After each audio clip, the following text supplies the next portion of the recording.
Hey, what's up? It's Jim, and this is Movie Crap. This is my weekly movie news show where I talk about movie news, trailers, and articles, and general movie stuff that I would like to talk about. There's a lot of big news this week. I'm a little less sleep deprived this time, and shaved.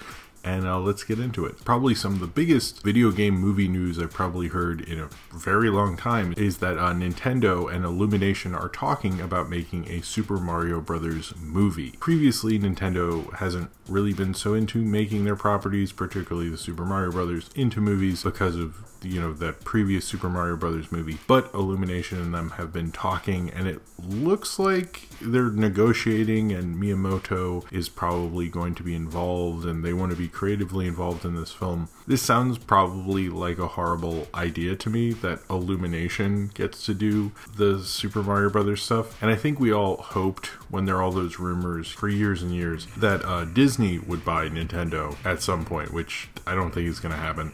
I'm pretty sure isn't going to happen. This kind of goes into a deal that Nintendo has with Universal, because Universal at their theme parks, because they have theme parks I guess, has the Nintendo characters at their Universal theme parks. Since Illumination, which is one of the two animation studios that Universal owns, it sort of makes sense that they'd want to do another deal within that wheelhouse, sort of. I'm really not thrilled about this, although I think a Mario Brothers animated movie could be a huge hit, like gigantically huge, and I understand wanting in a studio like Illumination, it works out for us since all they have coming up really are sequels for the most part, and like proven properties, and I think a newer franchise would actually be probably good for them to a certain degree, because Minions aren't going to be popular forever, is what I keep telling myself. This does sound like the thing that no one wanted. No one wanted a Mario movie like this. I would love one from Genndy Tartakovsky at Sony, or I would love one from Pixar, or I would love one from Disney, or I would love one from literally anyone else. I almost would prefer DreamWorks, and it sounds like a horrible idea, but I think it actually might happen, although I am a little curious, because as much as I don't like Illumination, if Miyamoto and Nintendo are going to be creatively involved, I'm not as against it if Illumination was going to have full creative control. We'll see what happens with the deal, but Nintendo is so controlling and so forth, I can't imagine that they would let this be like what happened with the previous Mario Brothers movie. I don't think that's going to happen this time. I think it's going to be very controlled. This is going to be like what we see from video game movies more recently, is the developer is very much involved, and so far that has actually not worked out, but it'd be interesting to see Nintendo actually do that with their creative team. So hopefully that'll counterbalance Illumination, I'm hoping, but probably won't, and this will be horrible, and yeah, probably. This sounds awful. So the teaser trailer for Deadpool 2 dropped.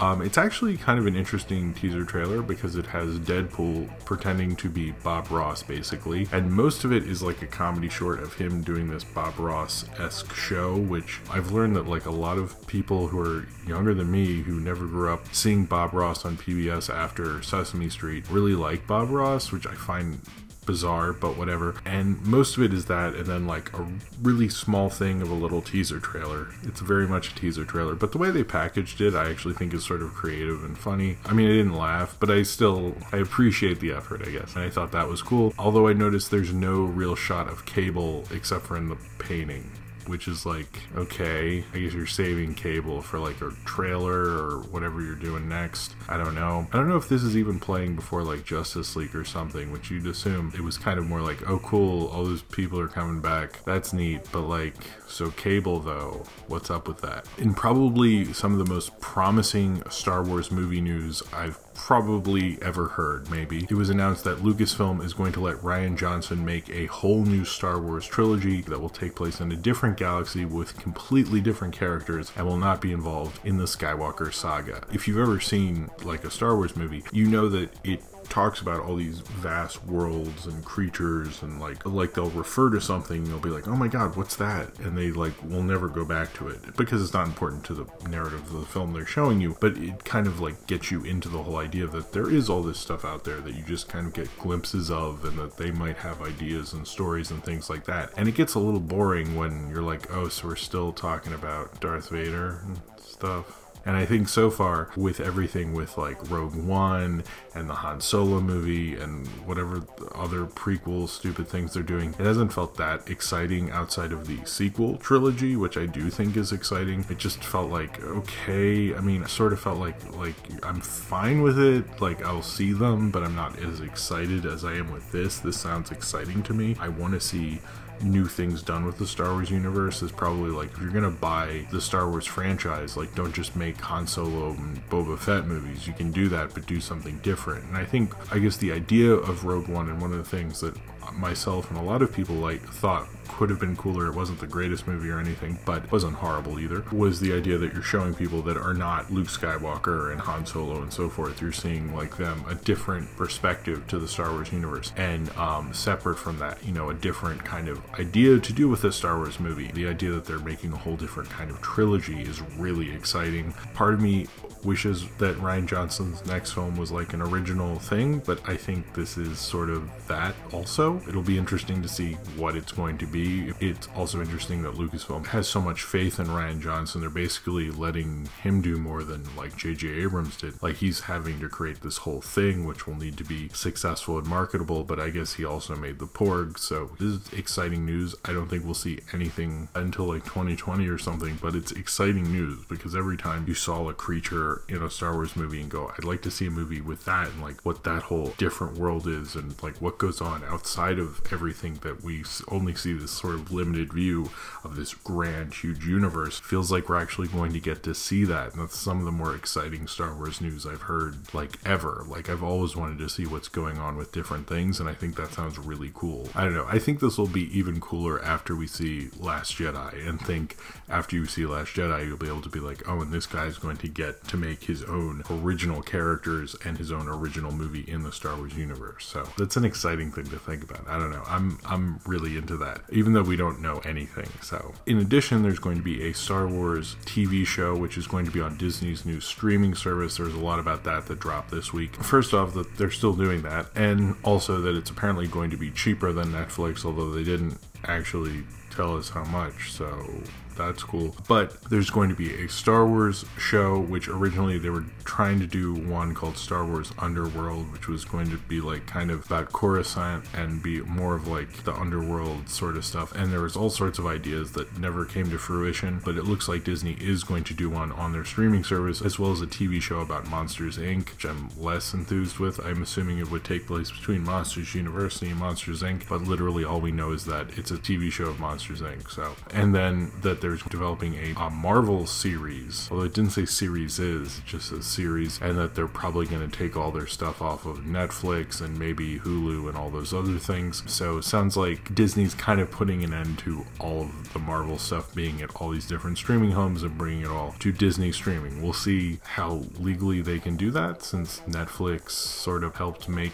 and pay for those, and how that'll work with the Marvel stuff. It'll be interesting to see a Star Wars TV show, although we don't really know much of what that actually will be, just that they're still doing one. And also it'd be interesting if they put that Star Wars show that like never aired on their streaming service, since like, you know, it's not really doing anything right now. Just an idea I'm throwing out there. It came out that 26 animated features have been submitted for the best animated feature category for the Oscars, those including things like Captain Underpants, Cars 3, Coco, Despicable Me 3, kind of typical things, The Breadwinner that you'd sort of expect, Boss Baby, Ferdinand, most of the big animated films this year, but also the Emoji Movie, believe it or not, and not the My Little Pony movie. I'm not exactly sure why they did that. This is usually just done to throw films in there so they can have a certain amount of films in the category. It's not as much about thinking the Emoji Movie will get nominated. Also, Lego Batman and Lego Ninjago are in here also. And since the category of Best Animated Feature, the voting has changed since the previous years, we'll see how this goes with this one. But if you'd like to see that list has been released. Basically, it's sort of like these are the films that they can vote on to whittle down to the nominees for Best Animated animated feature, which will happen later. It came out that Amazon has been developing and trying to purchase the rights to a Lord of the Rings prequel TV show, which they did for $200 million. That's just for the rights. That's not for the show, which would presumably cost around another $200 million per season. This is probably because Jeff Bezos has long wanted Amazon Prime to have their own Game of Thrones, basically, so which would make more viewed streaming service than they already are. A lot of people have wondered how anyone could spend this amount of money, and Netflix actually did turn this idea down because of how much it would cost just to get the rights. But I think the thing people don't realize is Jeff Bezos is like one of the richest people in the world right now, and Amazon has a lot of money coming in, and losing $200 to possibly $400 million on a series that nobody watches is something that they're probably totally fine with. They spent about $100 million total on that Woody Allen show, which I don't know anyone who ever watched. So the idea that they're going to spend 4 times that on a show that I think a few people will watch. I hope it's good.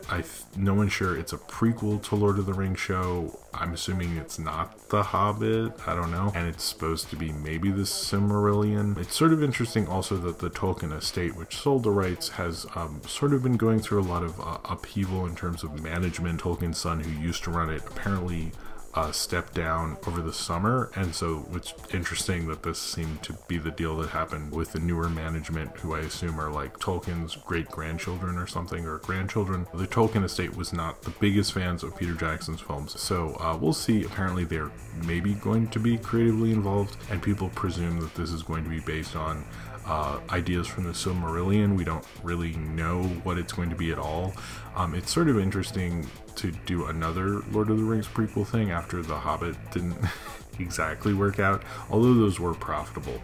So I think this probably will work out for Amazon Prime to be able to be a bigger streaming service, because this sounds like something that could get people at least interested initially. But it is interesting how many people think, oh, Amazon Prime will bomb. It's like, no, Amazon Prime would need to spend like several times what this even is, and I don't think they actually would, to be like a total disaster. This show might be a disaster, but it's certainly a way to buy themselves into having a hit. I don't know, because Jeff Bezos was involved in this deal, like very involved, more so than most CEOs are. I'm very like not into another Lord of the Rings thing. I would like a break, and I feel like I'm not getting it after The Hobbit. I would like 10 years without Hobbit stuff, but like a prequel show that's like a fantasy thing, I'm just like, we'll see how it goes and how Game of Thronesy this ends up being. I'm curious to see someone else besides Peter Jackson take on the Tolkien stuff though, so that could be cool, but we don't know who's creatively involved. We just know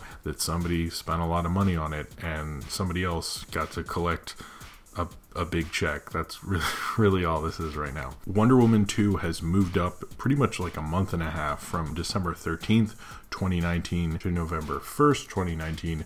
This is probably because of Star Wars Episode 9 being pushed back to December, and previously it was going to be in the summer, but since J.J. Abrams got to direct, they pushed it back. This is kind of, I think I said this was going to happen on a previous movie crap, but it's to be expected. It did show that Warner Brothers had a lot of faith with Wonder Woman 2 to give that film that slot, which is a big money slot, to have that slot right before the Christmas holiday and all that stuff. And it showed a lot of faith they had in that film, but, you know, Star Wars is sort of big. So also there were Gal Gadot, or Gal Gadot, I think I'm supposed to say it that way, and Patty Jenkins are going to return. There was obviously over the weekend rumors that Gal Gadot might not sign on unless Brett Ratner was completely removed from Wonder Woman 2.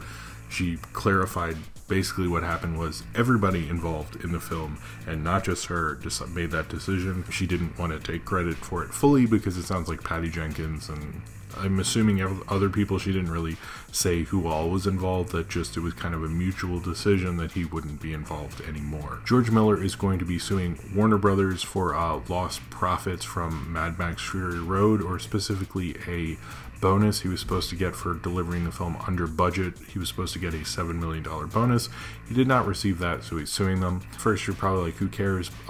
But it's more because any other Mad Max films will probably be delayed until this lawsuit is settled, and that's certainly something that we don't want to hear, especially a Furiosa spin-off film and other things. I think usually Warner Brothers, who have gotten sued by other filmmakers, most notably Peter Jackson, have settled these suits eventually and gotten their filmmakers back, so it seems like we're going to have to wait a little bit for work on any Mad Max sequels to happen until they can settle this lawsuit. I say give him the $7 million or something. He gave you a hit movie that got tons of Oscar nominations and Oscar wins, and you know, he's George Miller, and I think he would make a really good DC movie if you just, you know, figured out whatever the fuck happened with this. There's been a lot of talk about Tarantino and his movie that might be about Charles Manson or something.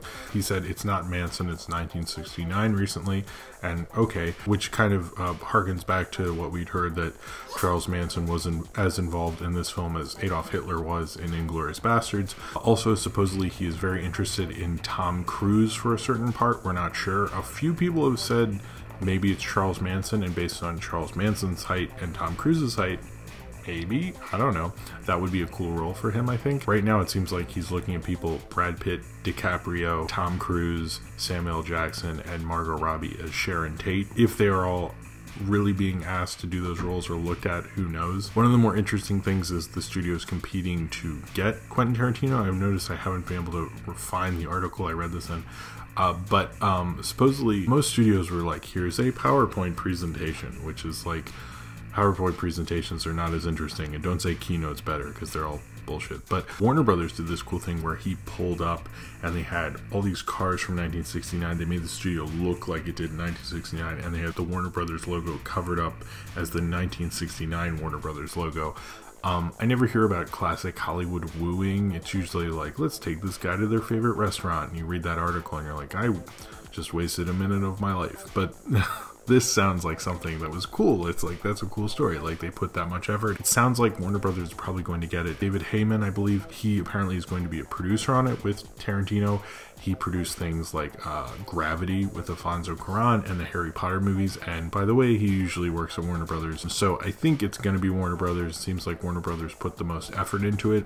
And Tarantino just makes sense at Warner Brothers. So two things about DreamWorks that is interesting. First is that How to Train Your Dragon 3 is coming out on March 1st, 2019. I feel like we might have known that already, but I just wanted to say it again because it's going to be a while and I love those movies. F. Murray Abraham is apparently playing the evil person for that one, which is fine. But I just wanted to remind you that How to Train Your Dragon 3 is still coming out. Because I read in that article, it's like, do we all know it's March 1st, 2019? But it is. Also, and probably a much more interesting thing, is that DreamWorks is actually going to start adding shorts to their features. This is going to start with Boss Baby, the Japanese release, so I hope that makes its way online or something. And I'm assuming it's going to happen in other features as they come out in America, so forth as well.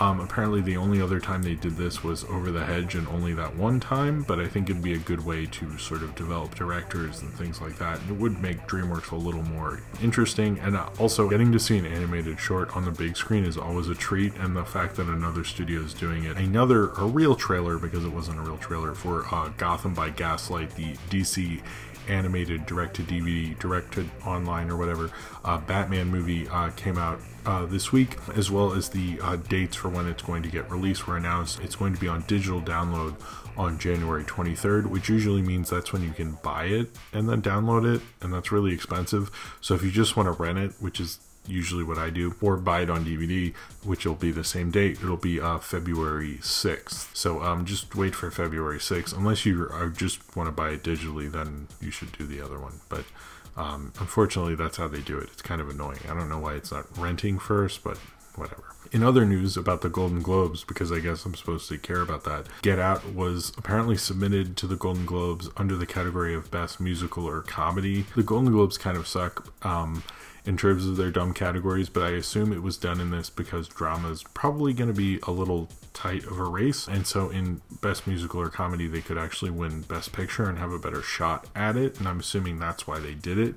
That's also why The Martian did it, and it actually won.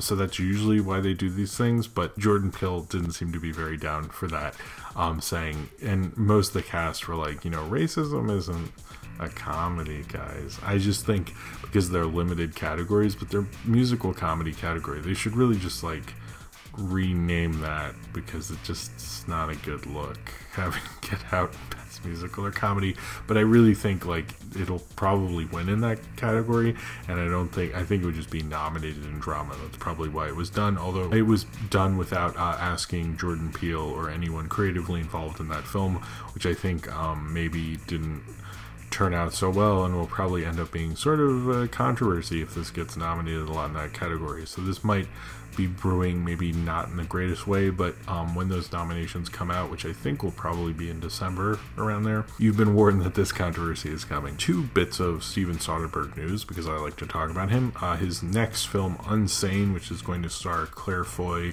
and Juno Temple, is going to come out on March 23rd. I'm excited for that. Sounds cool, isn't? I think that's the one shot on iPhones, I believe. And then a thing about Steven Soderbergh and his take on Fury Road and how awesome and amazing it is. And I think it's cool to hear him talk about how awesome Fury Road is. I got to talk about Fury Road twice on this episode, so that's cool. The Tracking Board wrote a piece about Rian Johnson and the future of franchise filmmaking from Neil Turitz. It's a pretty good piece. You should check it out. Tom Green did an interview with Vulture.com in which he talks about why Freddy Got Fingered didn't do as well theory, in that since it was R-rated, a lot of his fans bought tickets to the 3rd Crocodile Dundee movie, which I forgot came out around the same time, and that if you went into theaters for Freddy Got Fingered that weekend, theaters were packed, but people were buying tickets for a different movie and then sneaking into Freddy Got Fingered. It's an interesting theory, and he also brings up that the film didn't technically bomb, which I was like, I guess, I wasn't gonna box office mojo that, but I'm still like, people still talk about Freddy Got Fingered, so that should be a victory in itself. And then there's a piece from IndieWire about how Disney is changing Hollywood, which is also pretty good. So that was Movie Crap. A lot of big pieces this time. It was like kind of a jam-packed movie news week. Since the last Movie Crap, I've had the following videos. I had a video that was called Most of October, which is one of my journal videos where I just take a video a day of my life and so forth. The reason it's called Most of October is because I went to Austin and make a separate trip video, which I honestly probably should have included in the October thing, but I didn't. So that's why it's called Most of October. There's going to be an Austin trip video at a later date. Also, if you'd like to see behind the scenes and how a Movie Crap episode is made, I made a Movie Crap making of kind of thing. It's a time-lapse making of type thing. I haven't done a time-lapse video in a little bit. I thought it was kind of fun, you know, just to show both the shooting and the editing. It's about 2 minutes, so if you are into Movie Crap, it's just a cool little behind the scenes.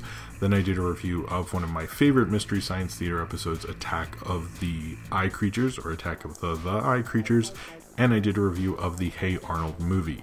I also posted a short, very early short film for me, probably the earliest short film I've ever done, on my Patreon early. It'll probably come out Thanksgiving weekend at some point. Thank you all very much for watching. There will not be a Movie Crap next Thursday because that's Thanksgiving, so I will not be back with Movie Crap for 2 weeks. But thank you very much for watching. I will be back then. There will, of course, be tons of videos after this, and I'm pretty sure my Justice League review will come out on Saturday night just because of scheduling and so forth, but there will be something on Friday. Maybe Justice League related, we'll see. Anyway, thank you all very much for watching. Comment below in the comments about any of the stories I talked about within this video, and subscribe if you would like to.